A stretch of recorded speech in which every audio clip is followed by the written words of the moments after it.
Surrogates I talked to at the debate before it started said one of the biggest problems was that Obama let Romney define himself as this kind of moderate mitt, as Bill Clinton put it.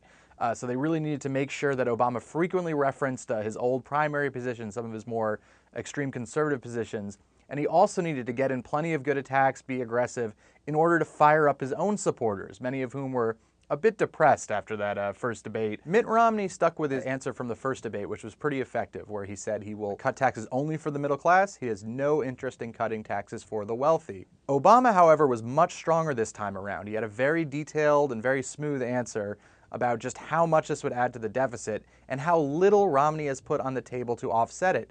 But more importantly, he made the case explicitly throughout the debate that this tax plan was a symptom of a broader problem with Romney, which is that he favors the wealthy in general. Governor Romney doesn't have a 5-point plan, he has a 1-point plan. And that plan is to make sure that folks at the top play by a different set of rules. Mitt Romney's answer on Libya was very similar to some of the answers we saw from Obama in the first debate, which is one where their opponent gives them this huge opportunity to attack, and instead you just kind of fumble and ramble and make a gaffe somewhere. This was the worst of either campaign, though.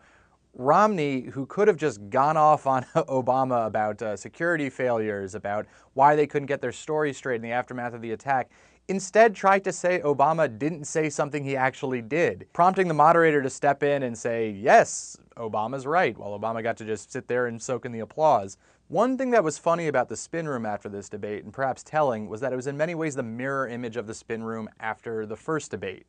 After that debate, Obama's surrogates, knowing that their candidate lost, were forced to say the same thing over and over again. Well, we lost on style points, but we won on substance. I heard nearly the exact same phrase over and over again from Romney's surrogates. Bob McDonnell, the governor of Virginia, said, well, this isn't a style election. Other Republicans were saying similar things.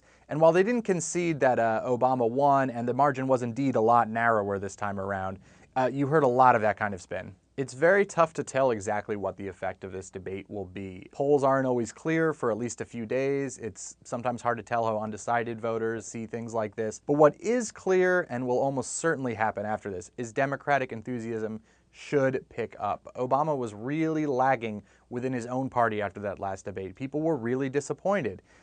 Now that they feel the president is really fighting for them, that he left nothing on the table, that all their favorite red meat Mitt Romney attacks had their moment in the sun, I think you'll see that kind of support consolidating a lot more.